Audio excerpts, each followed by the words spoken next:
2024 সালের প্রথম বিয়েবাড়িতে আমি, মা, বাবা সবাই মিলে গেছিলাম। এটা হাইন মার্চে পড়েছিল কাঁচাপাড়াতে। সেজ পিসির বাড়ির তরফ থেকে নেমন্তন্নটা আমাদের পড়েছিল। ডেকোরেশনটা যেমন সুন্দর হয়েছে, ব্রাইডটাও তেমন সুন্দর, আর তার মনটাও যেন ভীষণ ভালো, খুব মিষ্টি ব্রাইড। তারপরে বিয়ে বাড়িতে এসে শুরু করে দিলাম খাওয়া দাওয়া, যেটা আমি করতে সব থেকে বেশি ভালোবাসি। এখনও লোকজন কেউই আসেনি, ছোটো পিসি চলে এসছে তাই গল্প করছিলাম। তারপরে এখান থেকে নিয়ে নিলাম মকটেল, ব্লু লেমন জুস।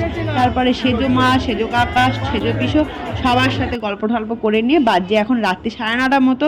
সেজো কাকারা যেহেতু খড়গপুর যাবে তাই ওরা আগে থেকেই খেতে বসে গেছে, আমরা পরের ব্যাচে বসলাম খেতে।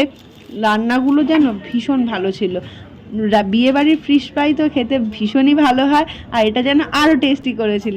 তারপর ভেটকি পাতুরি দিয়ে ভাত, ফ্রাইড রাইসের সাথে মটন কষা, চাটনি, পাঁপড়, রসগোল্লা, আর এটা যেন একটা খুব ভালো সন্দেশ, নামটা আমার মনে নেই, আর সাথে ছিল আমুলের